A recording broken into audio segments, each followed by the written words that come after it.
están todos? Espero que estén muy bien. Nosotros estamos aquí transmitiendo y haciendo llegar el servicio a sus casas con mucha alegría, con mucho contentamiento. Este es un buen día.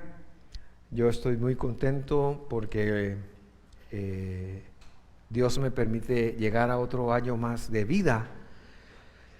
Y estoy agradecido con Él por eso, y quiero agradecer también las muestras de cariño que hemos recibido, que he recibido, y decirles que me deben un abrazo. No me importa si no me dan regalo, mejor si me dan regalo, pero no me importa, pero un abrazo, eso se los voy a pedir cuando ya podamos reunirnos.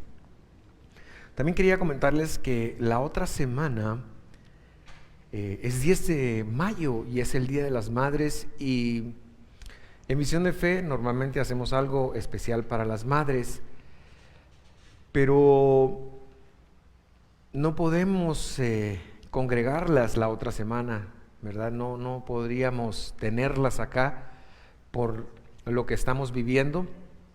Entonces yo quiero pedirle a los padres y a los hijos que me están escuchando que la otra semana pudieran tener los elementos de la cena del Señor, pan y vino. Recuerde, el pan es mejor que sea un pan ácimo, es decir, un pan sin levadura, y vino para celebrar juntos en honor a nuestro Dios, pero honrando también a nuestras madres. Entonces queremos hacer eso la otra semana, una ministración especial. Ahora le voy a pedir que me acompañe a pedirle a Dios que nos hable esta mañana y que en su palabra Él pueda traernos esperanza. Padre, en el nombre de Jesús, te pedimos eso, una palabra. Te pedimos que nos ayudes a interpretar tu palabra de la mejor manera para poder encontrar en ella lo que tú quieres que hagamos. Oramos para que la iglesia que en este momento está en su casa pueda conectarse contigo, conectarse con tu palabra. En el nombre de Jesús, amén y amén. Las maratones son cansadas porque nos es más fácil pensar en que la vida es una carrera de 100 metros que se lleva 12 segundos, y si usted es Usain Bolt, menos de 10. Pero tendemos a quererlo ver como algo muy rápido. Sin embargo, la vida es un proceso, es una maratón.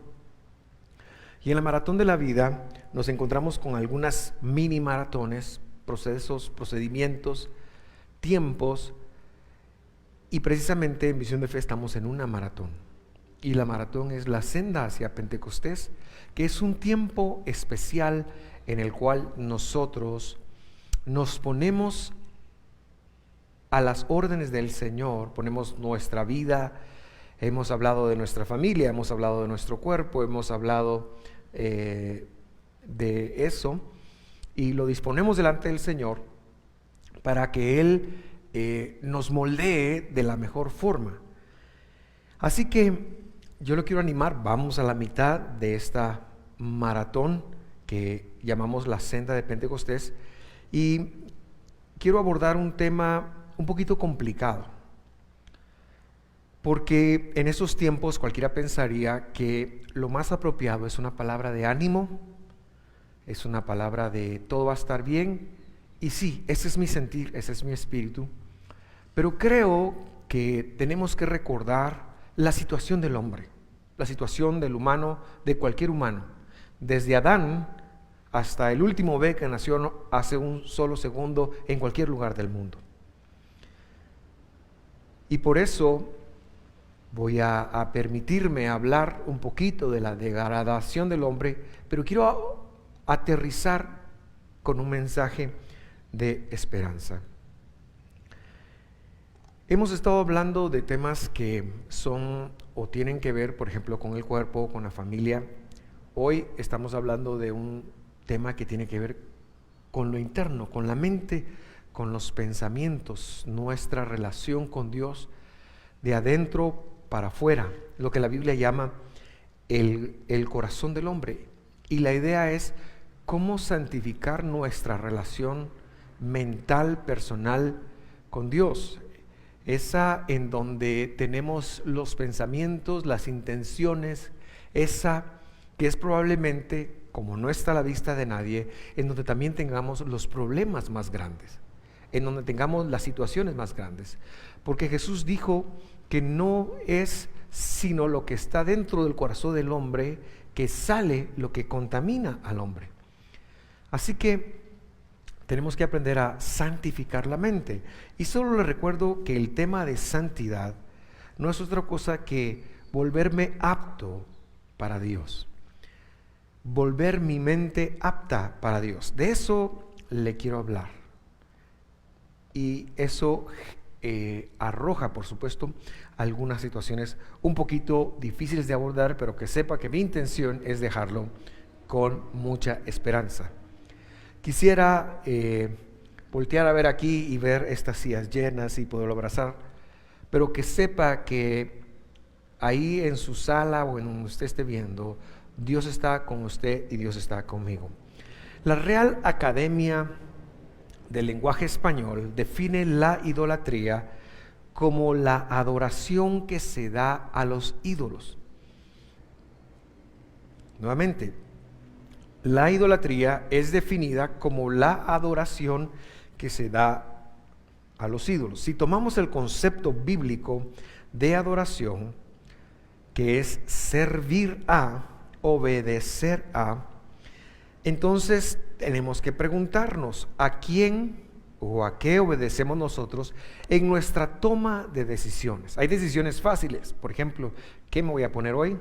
Tal vez, bueno, no es fácil para todos, sobre todo para las damas que son tan especiales, creo que es un poquito más complicado. Pero no es una decisión de vida o muerte, a menos que se encuentre a alguien vestida igual que usted a donde va a ir. Sin embargo, hay otras decisiones. Por ejemplo, ¿cómo voy a responder ante los males tratos de la vida? ¿Cómo voy a responder ante mis debilidades? ¿Cómo voy a responder ante la inclinación de mi vida? Y normalmente he de decir que esas decisiones las tomamos automáticamente todo el día. Por ejemplo, usted se levanta y recibe una mala cara del cónyuge, del hijo, del padre, de lo que sea. Allí usted está ante una situación. ¿Y qué tomar? Hay algunos que tomamos la justicia por nuestras propias manos y devolvemos pues mal por mal.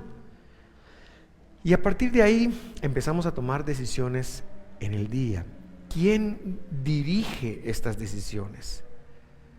Yo tengo que decir que las decisiones de mi vida muchas veces, algunas, las tomo porque entiendo a Dios y entiendo su palabra, pero muchas de ellas las tomo, como diríamos en buen chapín, porque se me da la gana, o porque mis valores, o porque mis traumas, o por mis problemas, y todo eso se puede restringir a algo.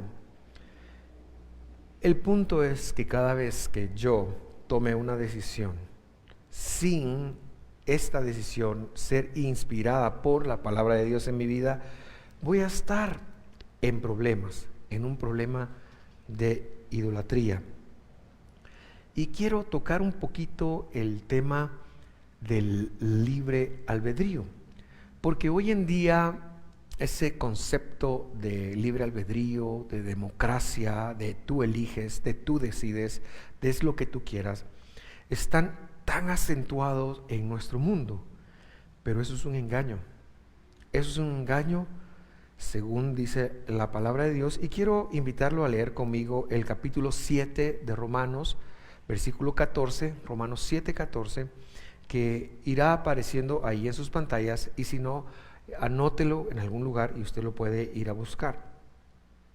Dice: por lo tanto, la versión que estoy leyendo es la Nueva Traducción Viviente, el problema no es con la ley o con la instrucción, porque la instrucción de Dios es buena y espiritual.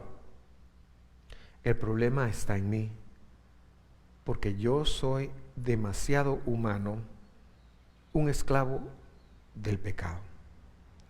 ¿Qué está diciendo el apóstol Pablo aquí? El apóstol Pablo, el perito arquitecto de la iglesia, la persona responsable por la mayor parte de las cartas del Nuevo Testamento, está diciendo que el problema está en nosotros, el problema está en mí, el problema está en usted, porque somos humanos. Y desde la perspectiva de Dios, claro, yo no quiero caer en degradar al ser humano, porque el ser humano está degradado, es un esclavo del pecado. Es decir, que cuando nosotros tomamos cualquier decisión de cualquier cosa, automáticamente, por ser esclavos del pecado, tomamos una decisión o un proceso de pensamientos, y voy a llegar a los valores cuando uno trata bien o hace buenas cosas, pero la naturaleza nuestra está esclavizada al pecado. Por eso es que es tan difícil ser bueno y tan fácil no serlo. Por eso es que es más fácil hacer lo malo. Y por eso es que cuando intentamos hacer lo bueno sin la ayuda de Dios, estamos yendo en contra de nuestra naturaleza. Porque desde pequeños, desde niños, heredamos de nuestros padres una naturaleza esclavizada al pecado. Y cuando digo esclavizada es que no podemos librarnos de ella ni un solo segundo. El problema del ser humano es que tiene la corrupción dentro de él, en la mente. Y lo que estoy tratando de decir es que por sí mismo el ser humano no puede salir adelante. No puede salir adelante, no puede ser salvo, no puede transformarse, no puede cambiar. Aunque hoy en día hay muchas instancias que te puedan decir que tú puedes cambiar, que es cuestión de una decisión. Quiero decirte que podrás cambiar hábitos, podrás hacer algunas cosas, podrás utilizar algunos de los dones que Dios te ha dado, porque Dios lo va a inspirar en ti. Pero tu estado no va a cambiar. Sin Dios no hay algo bueno en el ser humano. Y Dios es tan bueno que aunque el ser humano no lo siga, no le tema, pone bondad en el corazón del ser humano. Y por eso hay mucha gente que no sigue a Dios, no creyente en Dios, que es buena, que es amable, que tiene principios y que tiene valores. Pero eso no los deja libres de pecado, sino que el pecado es una condición con la que nacemos y que nos vuelve a que todo el proceso de decisiones que tomamos continuamente en nuestra mente está esclavizado. Así que libre albedrío, no lo sé. Somos esclavos del pecado y todas las decisiones que tomemos van a estar influidas por nuestra naturaleza pecaminosa. Y hay algunos casos en la Biblia que yo quiero compartir con usted. Por ejemplo, Abraham, el padre de la fe. No es cualquier persona, es el padre de la fe. Y es un tipazo, la bondad y todo. Pero vendió a su mujer para sacar ventaja de eso. La vendió a otro hombre. Y este hombre la iba a poseer 2 veces. Su hijo hizo lo mismo. Los patriarcas no fueron perfectos. Jacob engañó a su hermano para ser bendecido, mintió, engañó a donde fue. David, el autor de la mayor cantidad de salmos, fue un hombre sanguinario, fue un hombre que se dedicó a guerras, que cuando quiso hacer el templo de Dios, Dios le dijo, no, tenés demasiada sangre en las manos. Y el día que no fue a la guerra, salió a la azotea de su casa y fue a ver una mujer que estaba bañando, casada, adulteró con ella y mató a su marido con tal de ser cubierto en eso. O sea, cuando Dios dice que él era conforme a su corazón, por supuesto, porque Dios es lleno de gracia y él proveyó una salida para eso. Pero no porque él fuera enteramente bueno, no porque él fuera mérito de él. ¿Y qué les puedo decir de Pablo, que fue terrible, de Saúl, de Moisés. Todos los escritores bíblicos tenían sus cositas. Hoy en mi lectura bíblica me tocó leer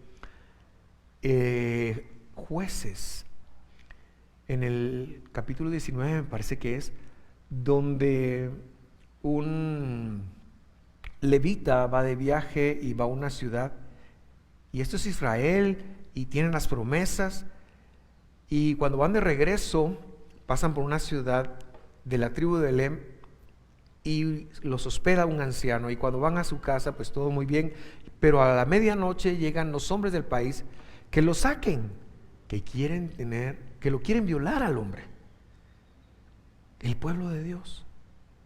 Porque si nosotros nos dejamos de llevar por lo que somos, porque si expresamos nuestro libre albedrío que está vendido al pecado,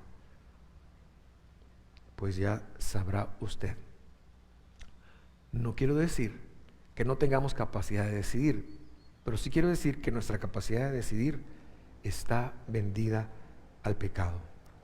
Así que todos los grandes hombres y todos los hombres que han existido en la humanidad, como Gandhi, como Abraham Lincoln, como los inventores, como gente que hizo mucho bueno, tenían algo,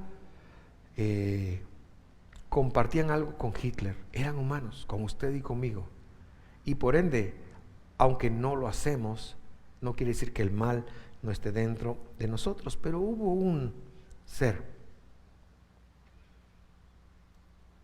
que no tuvo pecado, que nunca fue vendido al pecado, que nos libertó del pecado.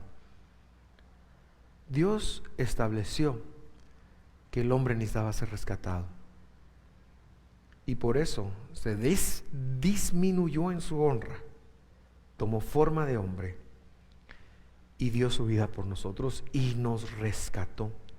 Dios tuvo que hacerlo Él mismo. Jesús, teniendo en cuenta cómo iba a ser nuestra vida, nos vino a libertar de la esclavitud del pecado. Ahora cualquiera pensaría, si Jesús me liberta de la esclavitud del pecado, que es el nuevo nacimiento, que es el Espíritu Santo en nosotros, eso es lo que Jesús hizo por nosotros, entonces ahora tenemos libertad de decidir. Pero veamos lo que dice Romanos capítulo 6 versículo 17, que es el segundo pasaje. En lo que usted lo busca, me voy a tomar un trago de agua. Le recomiendo tomar mucha agua en estos tiempos donde hay mucho calor. 6:17 de Romanos.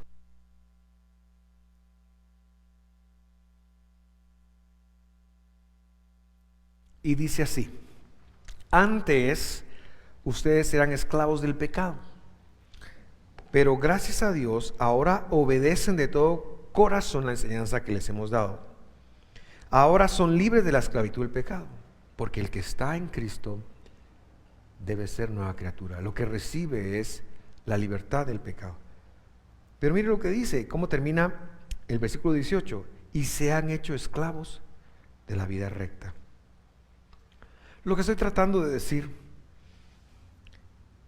en el concepto de libre albedrío es que o vas a servir a la naturaleza pecaminosa en todas tus acciones, o en algunas acciones, o en las acciones que hagas, o vas a servir a Dios. Si eres nacido de nuevo, si eres rescatado, eres siervo de Dios. Recuerdo que la palabra siervo quiere decir esclavo. Si no eres nacido de nuevo, eres esclavo del pecado, automáticamente. Y aún siendo nacidos de nuevo, la naturaleza humana pelea en contra de eso. Pero el verdadero nacido de nuevo sabe que Dios pagó un precio por él, sabe que su salvación es por gracia y que debe de tener una nueva forma de vivir, ahora sirviendo a Dios. No nos engañemos, o servimos a Dios por medio del nuevo nacimiento, o servimos al pecado. Queridos hermanos, Dios nos quiere librar de la muerte. Dios nos quiere librar del pecado. Esa es la batalla continua. Y eso es el enfoque de nuestro trabajo de esta semana. Que nosotros podamos escuchar la voz de Dios. Pero no como Faraón. Déjeme presentarle el caso de Faraón. Faraón estaba muy tranquilo en su palacio y un día llegó Moisés con su hermano y le dijeron: dice el Señor que dejes ir a mi pueblo para que me adore. 3 días. ¿Cómo así? Yo no conozco a ese Señor, dijo. ¿Por qué respondió Faraón así? Porque la idea que tenía Faraón es que él era Dios, ¿verdad? Él tenía engañado a su pueblo diciéndoles que él era Dios. Él era uno de los dioses. Y está documentado que el Faraón, en la época en la que los israelitas vivieron en Egipto, él tenía la falacia de que él decía que él era el que hacía salir el sol de día, y por eso él iba a bañarse todos los días al Nilo, para que no lo vieran en el Nilo haciendo sus necesidades fisiológicas. Y por eso es que Moisés lo va a encontrar al Nilo, como queriendo desenmascarar. Y por eso la 10ª plaga, para que Faraón viera que él no era Dios, es decir, la plaga del primogénito. A Faraón Dios le empezó a enviar a su pueblo plagas. Y en la consecuencia de cada plaga, él se arrepentía y decía: perdónenme. Se arrepentía entre comillas y decía: perdónenme, ahora sí. Pero cuando todo estaba bien, volvía a hacer lo que se daba la gana. Y la Biblia dice que su corazón era duro, traducen. Y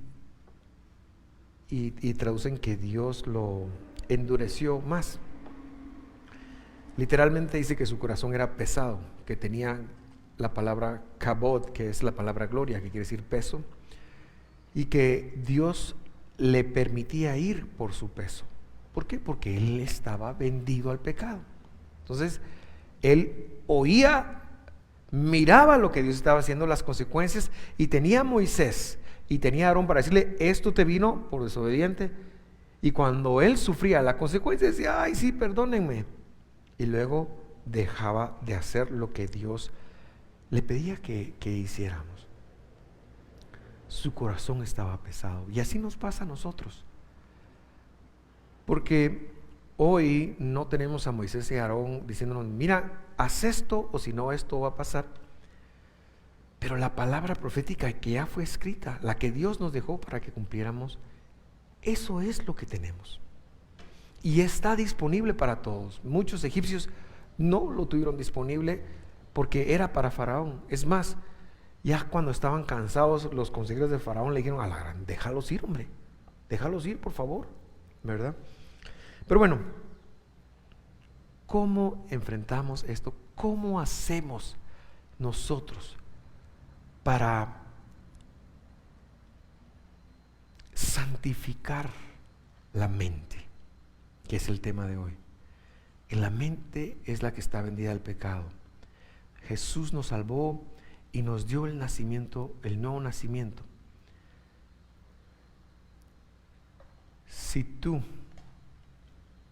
no tienes el deseo de ser una persona nueva y ya recibiste a Jesús, yo te invito a evaluar bien eso, porque el Espíritu Santo obrando en ti te empujaría a acercarte a Dios, a acercarte a su palabra, a ser una mejor persona, a ser una persona más positiva, a ser una persona más de fe.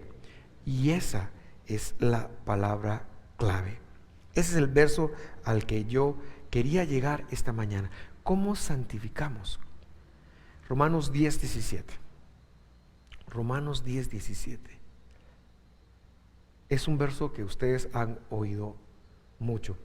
Ahora lo vi en la Biblia del Jubileo, porque dice: luego la fe es por el oír y el oído por la palabra de Cristo. Y me gustó mucho más esta traducción, porque ni oír ni oído son verbos, sino son sustantivos.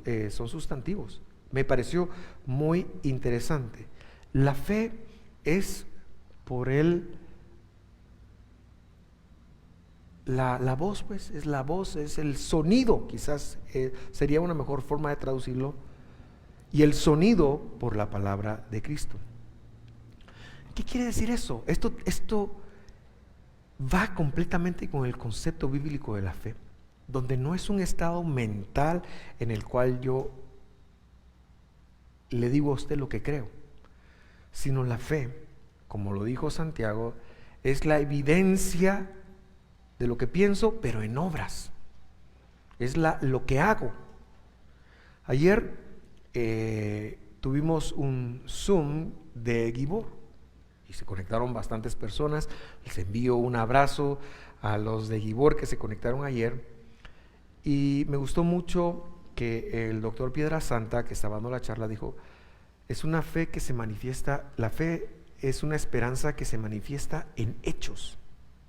Entonces la fe, que viene del concepto de enseñanza pedagógica, de ahí viene la palabra fe en hebreo, es un proceso educativo en donde Dios con su palabra te va educando.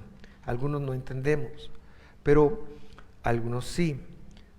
Pero la idea es que lo vamos perfeccionando. Yo aprendí a leer con el libro de Pepe y Polita. No sé cuántos de ustedes aprendieron a leer con ese libro. Sé que ya no se usa, pero a mí me gustaba mucho porque ese libro dice: mi mamá me ama mi mamá. Así aprendí a leer yo. Mi mamá me mima mi mamá. Y así con esas abreviaturas yo empecé a leer. Y cuando yo empecé a leer, se abrió un mundo nuevo para mí. De repente yo vi que los carteles tenían sentidos, que no solo eran dibujos. Hoy en día, pues leo mucho, ¿verdad? Leo bastante. Ya hoy ya leí mi día de la Biblia, ya leí algo, pero la lectura es una bendición. Y hoy leo mucho más rápido que cuando tenía 6, 7 años. Sin embargo, cuando tenía 18, 20, 22 años, el hábito de la lectura era algo que no lo tenía. Y Dios usó a un hombre, usó a dos hombres, uno ya está con el Señor. Honro la memoria de Jesús Rivero. Jesús Rivero me dijo: mira, tenés una mente muy religiosa. Me llevó a una librería y me compró una perchera de libros, y me dijo: tenés que leer y sacar la religión de tu mente. Y dije: bueno, ok, está bien. Y me bendijo mucho eso. Y aprendí a leer con propósitos específicos. O sea, lo que le estoy tratando de decir es que el hábito de la lectura fue un proceso en mí, que una vez que aprendí a leer, tuve que seguir aprendiendo a leer. Tuve que seguir, hasta el día de hoy sigo aprendiendo a leer cada vez más y más, a ver el espíritu detrás de las palabras. No creo que alguna vez deje de aprender a leer, es un proceso. La fe es eso, es el proceso en el cual Dios, por medio de su palabra, nos va educando y nosotros vamos conectándola poco a poco. Y como somos salvos, como tenemos el nuevo nacimiento, como tenemos al Espíritu Santo de Dios en nosotros, nos entra la misericordia de hacer lo que Dios nos está mandando a hacer. No hago la Biblia porque yo soy tan pilas o me esfuerzo, no, es porque en su misericordia Dios se revela y va teniendo un poquito de sentido. Por eso dice: la fe es por el sonido, y el sonido de la palabra de Cristo. ¿Y por qué digo que esto es importante? Porque palabra ahí no es valga la redundancia, no es la palabra logos, que es la que se traduce como palabra, sino, si yo leyera en hebreo, diría, o en griego, perdón, la pistis es por el sonido, y el sonido por el rema de Cristo, dice. El rema de Cristo. Y esta es una palabra que suena en los círculos religiosos, ¿verdad? El que tiene un rema es alguien que, wow, se le abrió una verdad nueva. Y uno dice: wow, qué pila, tuve un rema. Hermanos, no tenemos remas. Dios se revela. Eso es un rema, que tú al fin conectaste algo que Dios te reveló. Y a mí me ha pasado en la Escritura, he leído cientos de veces tal vez un pasaje y no significa nada hasta que Dios se revela. Eso es el oír y el oír. Ese es el proceso de fe. Dios se va revelando. Y hay escrituras que hoy tienen un sentido distinto para mí de lo que tenían hace 5 o 10 años. Porque la fe es el proceso pedagógico de empezar a cumplir la revelación de Cristo, la revelación del Mesías en mí, que es su palabra. Entonces, yo hoy en día me veo ante la disyuntiva de ir con mi naturaleza pecaminosa a enfrentar la vida, por un lado, y por otro lado, con la revelación de Cristo. Y Dios es tan misericordioso que, como dice la Escritura, si oyes hoy su voz, no endurezcas tu corazón. No es que yo decida. Tu papel es no endurecer tu corazón. No es tanto no decidir. Tu papel es no endurecer tu corazón. ¿Por qué? Porque a veces no vas a entender lo que Dios te pida.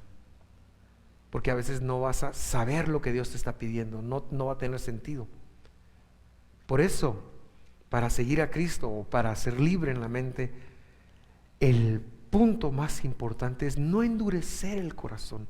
No es que yo voy a decidir seguir a Dios, no puedo, mi naturaleza me lo impide. Él tuvo que venirme a rescatar, Él tuvo que poner su naturaleza, el espíritu, el poder de la santidad dentro de mí para que yo tenga otra opción, para que yo pueda escuchar su palabra. Es por gracia, no es por lo pilas o por lo competente que yo sea. Mi papel es no endurecer mi corazón, y aunque no lo entienda, aunque a veces no lo entienda, yo sé, eso va en contra de la cultura de hoy, porque la cultura de hoy, ¿qué te dice? Cuando yo sienta, lo voy a hacer. Hermano, no hay nada más diabólico que eso. Cuando yo sienta, voy a buscar a Dios. Cuando yo sienta, voy a empezar a ser obediente. Cuando yo sienta, voy a dar. Cuando yo sienta, no hay nada más diabólico que cuando yo sienta. ¿Por qué? Porque viene de la naturaleza pecaminosa. Aquí lo que yo te estoy proponiendo es un proceso pedagógico donde Dios con su palabra te va enseñando. Y tu papel es no endurecer el corazón, aunque no lo sientas. Ese es el poder del Espíritu Santo tratando en ti. Rema es una palabra que Dios tuvo la gracia de revelarte. Y la Escritura, desde Génesis hasta Apocalipsis, tiene ese potencial para ti. Así que hay que escuchar, hay que atender y hay que hacer. Y sí, lo repito, aunque no lo sientas, aunque no lo sientas. Este mensaje no es popular hoy en día. Este mensaje no es popular hoy en día porque hoy quiero sentir a Dios. A lo mejor usted está en su sala, yo no estoy sintiendo a Dios como usted, pastor. Lo siento, me disculpo, pero le digo, no es eso lo más importante. Lo más importante es que Él se te revele, ¿verdad? Quiero concluir con algo esta mañana. Normalmente, y si usted me conoce y si usted es de aquí de Visión de Fe, cuando usted escucha una prédica, a mí me gusta dejar un proceso, un ejercicio pedagógico y decir 1, 2, 3. Y hoy, aunque en esta charla intenté hacerlo, no lo pude hacer. Lo único que quiero dejarle es un consejo bien sencillo. Y es en tu vida, en lo que estás viviendo. Cuando oyes que Dios te dice, hey, es momento de dar, es momento de acercarte, es momento de rendir. Cuando hay los problemas, ahorita que hay escasez, pregunta, Dios mío, ¿qué dice tu palabra que debo hacer? Así empezamos con el texto que compartimos en las redes sociales anoche. Dios mío, ¿qué dice tu palabra que debo hacer? Y eso es lo que yo te quiero dejar en el corazón. ¿Qué dice su palabra que debes de hacer ante la escasez? ¿Qué dice? Si no lo sabes, ve a buscarlo, agarra y háblalo con Dios. ¿Qué dice su palabra ante un abuso, ante un rencor, ante un resentimiento? ¿Qué dice su palabra, marido, que debes hacer con tu esposa? ¿Cómo debes de tratar, esposa, que debes hacer con tu esposo? ¿Qué dice su palabra? Es que no lo siento. Por la gran puchis iba a decir yo. ¿Cómo que no lo siento? Estamos más allá de eso. Ese es el engaño del siglo presente. Ese es el engaño del mundo. Hasta que lo sienta. Me puse bien chapimba, pero bueno, así soy. Si ustedes vieran aquí, están carcajeándose. Dios mío, ¿qué dice tu palabra que voy a hacer cuando las cosas no están saliendo bien? O cuando están saliendo bien, para que salgan mejor. ¿Qué dice tu palabra? Yo te invito a dejar de guiarte por tus valores, porque están corrompidos. La naturaleza pecaminosa está corrompida. Y yo te quiero mucho, y tú eres bueno y buena en mi estándar, pero si tú eres honesto contigo misma, contigo mismo, y yo soy honesto conmigo mismo, mi naturaleza es hacia el pecado, es hacia el egoísmo, es hacia beneficiarme a mí, es a yo doy pero que me den, porque estamos vendidos al pecado. Pero Dios vino, tomó forma humana para que tú puedas derrotar el pecado en tu vida y empezar una transformación. No debiera haber un cristiano igual hoy de lo que fue hace un año. Pero ahí lo dejo. Este es un proceso. Aprovecha esta campaña, aprovecha esta semana para rendir pensamientos, para rendir y para preguntar, para rendir emociones y sentimientos y para decirle a Dios, Dios mío, ante esto, ¿qué dice tu palabra que voy a hacer? Te quiero mucho, pero hoy tocó un poquito así grueso, ¿verdad? Pero solo te digo esto. La esperanza está. El mensaje, la buena nueva es, el pecado es complicado, nuestra naturaleza es complicada, pero que en Cristo Jesús vencimos eso. Tú puedes vencer eso. Si oyes hoy su voz, no endurezcas tu corazón. Cuando oigas la voz de Dios, bien podríamos decir así, no endurezcas tu corazón. Eso fue lo que hizo Faraón y no le fue bien. Oramos. Cierra tus ojos ahí donde estás. Por favor, ten un momento, o si no los quieres cerrar no importa, pero ten un momento de cero distracción, por favor. Ten un momento de cero distracción. Si está el niño ahí, dile que te dé un momento que vas a orar. Si está la suegra ahí, dile que ningún arma forjada contra ti prosperará y que se caiga un ratito. Si está quien esté, el punto es que logres hacer un tiempo tú y Dios, un tiempo a solas y decirle, Señor, Dios mío, aquí está mi vida. ¿Qué dice tu palabra que debo hacer? ¿Cómo voy a responder a esto? ¿Qué dice tu palabra? Revélate a mí. Revélate a mí, dame los remas.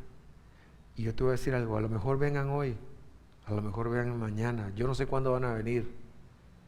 Eso es cuestión de Dios. Pero van a venir. Dile, Dios mío, ¿qué debo hacer? ¿Cómo debo de decidir? ¿Cómo debo reaccionar a esto? ¿Cómo debo de comportarme con esto? Llegó el tiempo de cambiar. Llegó el tiempo de ser esa persona que puede ser en Dios, que puede ser en Cristo Jesús. Llegó ese tiempo. Es un tiempo de vida, es un tiempo de esperanza. Dile al Señor, ¿qué dice tu palabra? ¿Qué debo de hacer?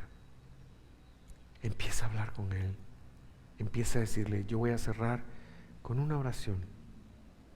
Pero mientras tú estás haciendo este ejercicio, si hay alguien que nos esté viendo, o que nos vaya a ver en diferido, o que nos vaya a ver en YouTube, que nunca ha dicho a Jesús, te entrego mi corazón, que lo ha oído la voz, que Dios te ha llamado, que Dios te ha puesto a sentir, pero que te da miedo, que te da temor. Hoy es un buen día para empezar a seguir a Dios, para empezar a seguir a Cristo Jesús. Hoy es un buen día para seguir al Mesías. Hoy es el día donde tú puedes ser limpiado de tus pecados. Ahí donde estás, yo quiero invitarte para tomar estas palabras que voy a decir, hacerlas tuyas e invitar a Dios a que venga a tu vida, a decirle, Señor, escucho tu voz llamándome. Me has estado llamando a través de circunstancias, a través de problemas, a través de una revelación. Me has hablado. Hoy en esta prédica tal vez Dios te habló. Me has hablado. Por favor, sé el Señor de mi vida. Ruégale a Él. Acéptame como tu hijo. Acéptame como tu siervo. Señor, yo no quiero servir al pecado. Yo quiero servirte a ti. Dile al Señor, te quiero servir, te quiero seguir. Te recibo como mi Salvador. Pongo mi confianza en ti para la salvación de mi vida completamente. Te seguiré a donde me lleves. En el nombre de Jesús. Si tú hiciste esta oración por primera vez, háznoslo saber. Queremos ayudarte. Para todos los demás, oramos. Padre, en el nombre de Jesús, te damos gracias por haber venido, por haber tomado una forma de hombre, por haber muerto en un madero, por haber estado en el corazón de la tierra, un sepulcro, 3 días, 3 noches, por haber resucitado, y porque cuando yo puse mi confianza en ti, cuando yo atendí la voz de tu llamado, cuando tú me llamaste, yo atendí, pusiste el Espíritu Santo en mí, pusiste poder para cambiar en mí. Señor, despierta ese poder, despierta esa pasión en mí, una pasión por tu palabra, una pasión por amarte, por cantarte a ti, una pasión para seguirte, una pasión para servirte. Ya no para servir la concupiscencia de mi corazón, sino para servirte a ti. Despierta eso nuevamente en mí, Señor. Despiértame a ser el hombre o la mujer, dependiendo cuál sea el caso que tú quieres que yo sea. En el nombre de Jesús, oro. Necesito ser transformado. Necesito ser vivificado. En el nombre de Jesús. Yo te digo algo, Dios está haciendo un milagro ahorita en donde tú estás. Dios está haciendo milagros, milagro en tu corazón. El lugar más importante donde se da un milagro es tu corazón, y Dios está haciendo un milagro. El resto, hermano, no te preocupes, va a caer por su peso. Las finanzas van a caer por su peso, la salud va a caer por su peso, algo va a pasar. Pero lo más importante es tu corazón, tu mente. Lo más importante es que tú lo sigas a Él. Te bendigo en el nombre de Jesús. A Él la gloria, a Él la honra. Amén y amén.